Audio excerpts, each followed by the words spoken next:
दोस्तों, एक दिन सिद्धार्थ ने अपने सारथी छंदक को नगर भ्रमण के लिए चलने को कहा। छंदक ने तुरंत राजकुमार के प्रिय घोड़े कंठक को तैयार किया। उस पर राजकुमार को सवार कराकर वह नगर भ्रमण के लिए चल पड़ा। राजा शुद्धोधन ने ऐसा प्रबंध कराया था कि राजकुमार को मार्ग में कोई करुणाजनक दृश्य दिखाई न दे, ताकि उसके मन में विरक्ति की भावना उत्पन्न न हो। जिस मार्ग से उन्हें जाना था उसे स्वच्छ करके सजाया गया था। उस मार्ग पर दोनों ओर सुंदर सुंदर लड़के लड़कियां खड़े थे। जब सिद्धार्थ उनके पास से गुजरते तो वे उन पर फूल बरसाते। कहीं दुख या कष्ट का नाम भी दिखाई नहीं दे रहा था। राजकुमार सिद्धार्थ भी उस समय प्रसन्न दिखाई दे रहे थे। एकाएक उनकी दृष्टि कहीं दूर उठ गई। एक झुकी हुई कमर वाला वृद्ध व्यक्ति उन्हीं की ओर चला आ रहा था। उसका मुंह झुर्रियों से भरा हुआ था, आंखें अंदर को ढंसी हुई थीं, हाथ पैर कांप रहे थे। वह लाठी का सहारा लेकर बड़ी मुश्किल से चल पा रहा था। जरा उधर देखो, छंदक सिद्धार्थ ने उस वृद्ध की ओर संकेत करते हुए कहा। उस आदमी की ओर जिसकी कमर झुकी हुई है। मुझे बताओ कि उसे क्या हो गया है? वह इतना असुंदर क्यों है? वह ठीक से चल क्यों नहीं पा रहा? राजकुमार, छंदक ने उत्तर दिया, वह व्यक्ति बूढ़ा हो गया है। उसकी आयु अधिक हो गई है। अधिक आयु हो जाने पर व्यक्ति ऐसा ही हो जाता है। तो क्या आयु अधिक हो जाने पर मैं और यशोधरा भी ऐसे ही हो जाएंगे? सिद्धार्थ ने चिंतित स्वर में पूछा। हम भी बूढ़े हो जाएंगे? हम भी असुंदर हो जाएंगे? हम भी ठीक से नहीं चल पाएंगे? सच यही है राजकुमार, छंदक ने उत्तर दिया। ऐसा सभी के साथ होता है। बूढ़ा हो जाने पर मनुष्य की यही दशा होती है। शरीर इसी प्रकार कमजोर और असुंदर हो जाता है। सिद्धार्थ की सारी प्रसन्नता छू मंतर हो गई। उन्होंने छंदक को महल लौट चलने की आज्ञा दी। जब सिद्धार्थ अपने महल पहुंचे तो उन्होंने यशोधरा को अपनी प्रतीक्षा करते हुए पाया। उन्हें उदास देखकर यशोधरा ने पूछा, क्या बात है स्वामी, क्या आप थक गए हैं? नहीं यशोधरा, सिद्धार्थ ने एक लंबी सांस लेकर उत्तर दिया, मैं थका हुआ नहीं हूं। बात यह है कि आज मैंने एक ऐसे व्यक्ति को देखा जो बहुत कमजोर था। उसका पूरा शरीर कांप रहा था, उसकी आंखें झुकी हुई थीं और वह असुंदर हो गया था। छंदक कहता है वह बूढ़ हो चुका है। बूढ़ा हो जाने पर ऐसा ही होता है। यह देखकर मेरा मन उदास हो गया। इस प्रकार तो मेरी दशा भी आगे चलकर ऐसी ही हो जाएगी। आप व्यर्थ ही दुखी हो रहे हैं। यशोधरा ने कहा, छोड़िए इस बात को, आप अपने मनोरंजन कक्ष में जाइए। पिताजी ने आपके मनोरंजन के लिए खास नर्तकी और गायिका को बुलाया है। आप वहां जाकर मनोरंजन कीजिए, आपकी सारी उदासी दूर हो जाएगी। यशोधरा की बात मानकर सिद्धार्थ मनोरंजन कक्ष में चले गए। वहां नर्तकी और गायिका ने अपनी कला का भरपूर प्रदर्शन किया। उन्होंने सिद्धार्थ की उदासी को दूर करने का पूरा प्रयास किया, लेकिन सिद्धार्थ की उदासी दूर न हुई। उनकी आंखों के सामने रह रहकर वही वृद्ध व्यक्ति घूम रहा था जिसे उसने मार्ग में देखा था। वह बार बार यह सोच रहा था कि क्या बूढ़ा होने से बचने का कोई उपाय नहीं है। कुछ दिनों बाद अचानक सिद्धार्थ ने पुनः भ्रमण की इच्छा व्यक्त की। इस बार छंदक एक रथ सजा कर ले आया। रथ पर सवार होकर सिद्धार्थ पुनः नगर की ओर भ्रमण की ओर चल पड़े। इस बार छंदक पूरा प्रयास कर रहा था कि राजकुमार को कोई करुणाजनक दृश्य दिखाई न दे, लेकिन जो होना होता है वह होकर ही रहता है। मार्ग में सिद्धार्थ को एक रोगी व्यक्ति दिखाई दिया। वह रोग के कारण कराह रहा था। सिद्धार्थ ने तत्काल रथ रुकवाया और छंदक से पूछा, इसे क्या हो गया है? यह इस प्रकार कराह क्यों रहा है? राजकुमार, छंदक ने उत्तर दिया, इसे रोग ने घेर रखा है। यह रोग के कष्ट को सहन नहीं कर पा रहा, इसी कारण कराह रहा है। परंतु इसे रोग ने क्यों घेर लिया? सिद्धार्थ ने आश्चर्य से पूछा। छंदक ने उत्तर दिया, रोग तो बड़े बड़े स्वस्थ व्यक्तियों को भी घेर लेता है, उन्हें भी रुला देता है। इसमें आश्चर्य की कोई बात नहीं है। अपने जीवन काल में कोई न कोई रोग लगभग प्रत्येक व्यक्ति को हो जाता है। ओह, सिद्धार्थ बड़बड़ाए, तो रोग भी मनुष्य को कष्ट पहुंचाते हैं। इनसे भी मनुष्य नहीं बच सकता, मैं भी नहीं बच सकूंगा। जब मुझे भी कोई रोग हो जाएगा तो मैं इसी तरह दर्द से कराहूंगा। छंदक ने रथ को आगे बढ़ाया। थोड़ा आगे चलने पर सिद्धार्थ को एक शव यात्रा जाती हुई दिखाई दी। उन्होंने पुनः छंदक से प्रश्न किया, यह कैसा दृश्य है? 4 व्यक्ति अपने कंधों पर किसे लेकर जा रहे हैं? इनके पीछे कुछ लोग रोते हुए क्यों जा रहे हैं? राजकुमार, छंदक ने उत्तर दिया, ये व्यक्ति मर गया है। ये चारों इसके संबंधी है। ये इसके शव को उठाकर शमशान में ले जा रहे हैं। जो पीछे पीछे रोते हुए जा रहे हैं वे इसके कुटुंब के लोग हैं। शमशान में इस मृतक शरीर को जला दिया जाएगा। यह व्यक्ति मर क्यों गया? सिद्धार्थ ने अगला प्रश्न किया। छंदक ने कहा, मृत्यु इस संसार का एक अटल सत्य है।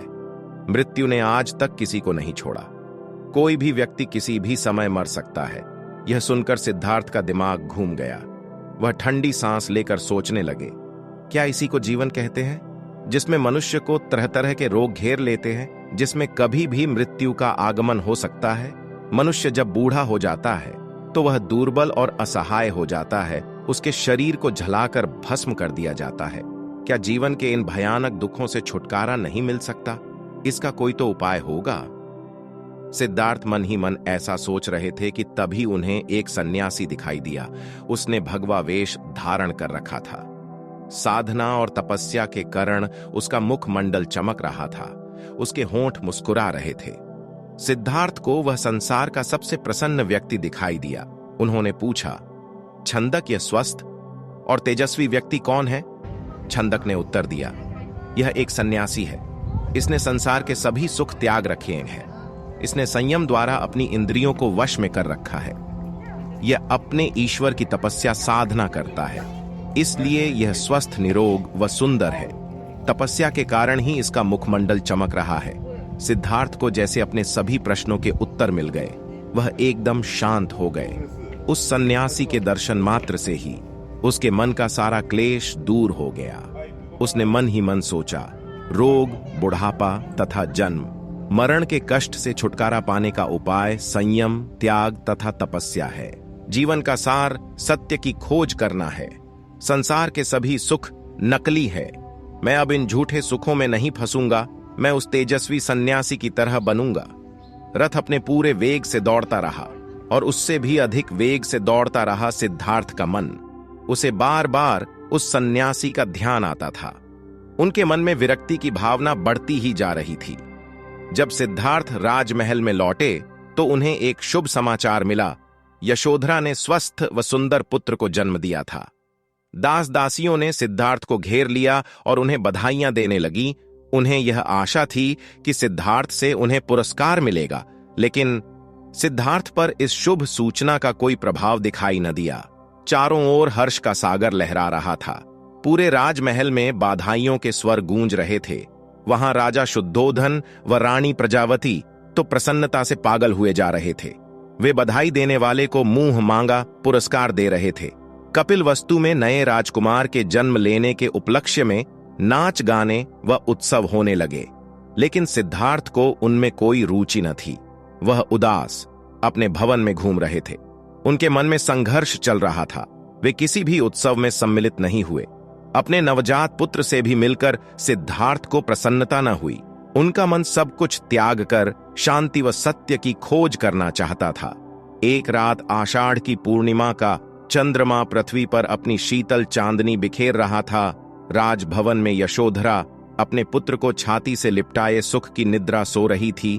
दासियां भी अपना कार्य समाप्त करके गहरी निद्रा का आनंद ले रही थीं। सिद्धार्थ अपने बिस्तर से एकाएक उठ खड़े हुए और भवन से बाहर चले गए। भवन से बाहर निकलकर वह सहसा ठिठके। उनके मन में एक बार यशोधरा व राहुल को देखने की इच्छा उत्पन्न हुई। वह वापस जाने के लिए मुड़े, परंतु जिस प्रकार कोई सर्प अपनी केंचुली का उतार कर उसकी ओर नहीं देखता, वैसे ही सिद्धार्थ ने भी अपने मोह को एक ही झटके से त्याग दिया। धीरे धीरे चलते हुए सिद्धार्थ वहां जा पहुंचे जहां उनका सारथी छंदक सो रहा था। सिद्धार्थ ने उसे जगाया। छंदक ने चौंक कर अपनी आंखें खोली व निकट बंधे कंठक घोड़े ने भी हिनहिनाकर सिद्धार्थ की ओर देखा। राजकुमार, छंदक ने नम्रता से आश्चर्य से कहा, आप और यहां, वह भी रात के इस समय? सब कुछ ठीक तो है ना? छंदक, सिद्धार्थ ने आदेश दिया, तुरंत रथ तैयार करो। मैं इसी समय राजभवन से बाहर जाना चाहता हूं। छंदक ने ध्यानपूर्वक सिद्धार्थ की ओर देखा। वह कुछ पूछना चाहता था, परंतु पूछने का साहस न कर सका। रथ को तैयार करके वह सिद्धार्थ के निकट ले आया। सिद्धार्थ रथ पर सवार हुए तथा छंदक को नगर से बाहर वन की ओर चलने के लिए कहा। चारों ओर गहरा अंधकार था, वहां सन्नाटा छाया हुआ था। जंगली जीव जंतुओं की आवाजें कभी कभी सन्नाटे को भंग कर देती, वातावरण बहुत डरावना हो जाता। घने जंगल के निकट सिद्धार्थ ने छंदक को रथ रोकने का आदेश दिया। रथ रुकते ही सिद्धार्थ नीचे उतर आए। सामने ही यमुना नदी अपने पूरे वेग से बह रही थी। उस समय वे अनुप्रिय नामक स्थान के निकट खड़े थे। सिद्धार्थ ने अपनी राजसी वेशभूषा उतार दी, साथ ही उन्होंने एक एक करके अपने आभूषण भी उतार दिए। अपने वस्त्र व आभूषण उन्होंने छंदक को दे दिए तथा लौट जाने का आदेश दिया। छंदक सिद्धार्थ के पैरों में गिरकर फुट फुट कर रोने लगा। वह हाथ जोड़कर कहने लगा, यह आप क्या कर रहे हैं राजकुमार? जब आपके माताजी व पिताजी को आपके सन्यासी बन जाने की बात का पता चलेगा तो उन पर दुखों का पहाड़ टूट पड़ेगा। रानी यशोधरा पर क्या बीतेगी? आप अपना निर्णय बदल लीजिए, मेरे साथ राजमहल लौट चलिए। नहीं छंदक, सिद्धार्थ ने सुंदर व सुगंधित बालों को काटकर कहा, मैं अब नहीं लौटूंगा। मैंने सोच विचार करके ही यह निर्णय लिया है। मैं सत्य ज्ञान का मार्ग खोजना चाहता हूं जिससे मानव शांति पा सके। तुम आंसू पोंछ लो और राजभवन लौट जाओ।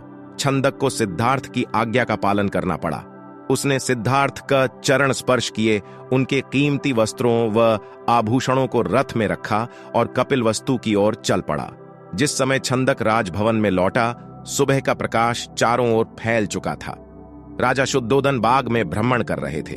जब उन्होंने सिद्धार्थ का खाली रथ देखा तो उनके माथे पर बल पड़ गए। उन्होंने क्रोध से छंद की ओर देखा और पूछा, तुम बिना बताएं सिद्धार्थ का कहां ले गए थे? वह इस समय कहां है? छंदक ने रोते हुए वह पूरी बात बता दी। फिर रथ से सिद्धार्थ के कीमती वस्त्र व आभूषण लाकर उन्हें सौंप दिए। शुद्धोधन उन वस्त्र आभूषणों को छाती से लिपटाकर फूट फूट कर रोने लगे। उन्होंने कहा, विद्वान पंडितों व ज्योतिषियों की भविष्यवाणी आज सच हो गई। मेरा बेटा संसार के सभी सुखों को ठुकराकर सन्यासी बनने चला गया। रानी प्रजावती को जब इस बात की सूचना मिली तो वह पछाड़ खाकर गिर पड़ी। जब यशोधरा तो पता चला तो वह भी इस बात को सहन न कर सकी। वह विलाप करने लगी, हैं स्वामी, तुम बिना कहे ही घर छोड़कर चले गए। मुझसे कम से कम एक बार मिल तो लेते। क्या मैं इस योग्य भी गए? मुझसे कम से कम एक बार मिल तो लेते। क्या मैं इस योग्य भी नहीं थी? क्या तुम्हें अपने छोटे से पुत्र का भी धन नहीं आया? कम से कम उससे तो मिलकर जाते। इसके बाद यशोधरा ने भी राजसी वेशभूषा उतार फेंकी। केवल सुहाग चिन्हों को छोड़कर उसने सभी आभूषणों का त्याग कर दिया। वह साधारण भोजन करती तथा पृथ्वी पर सोती। उसकी यह दशा देखकर प्रजावती बहुत दुखी होती। वह यशोधरा को छाती से लगाकर रो पड़ती और अपने स्वास्थ्य का ध्यान रखने के लिए कहती, ये तेरे खेलने खाने की आयु है बहू, वे यशोधरा से कहती। परंतु तूने तो सिद्धार्थ की तरह ही संसार के सभी सुख छोड़ दिए। क्या यह ठीक है? इस तरह रहने से क्या तुम बीमार नहीं पड़ जाओगी? तब राहुल की देखभाल कौन करेगा? माताजी यशोधरा उत्तर देती, मेरे पति अब सन्यासी बन चुके हैं। वे पृथ्वी पर शयन करेंगे तथा जंगली फूल फलों का भोजन करेंगे। ऐसे में भला राजभवन में सुख के साथ कैसे रह सकती हूं? आप कृपया दुखी न हो, राहुल में ही इसके पिताजी की छवि को देखें, इससे आपको शांति मिलेगी। प्रजावती राहुल को छाती से लिपटाकर रो पड़ी। सिद्धार्थ के चले जाने के बाद कपिलवस्तु का हर व्यक्ति उदास हो गया। राजमहल में तो दुख का साम्राज्य ही स्थापित हो गया। ऐसे में केवल नन्हे राहुल की लिकारियां ही राजमहल में गूंजती तथा सबका मन बहलाती। कहानी यहीं पे खत्म हो जाती है।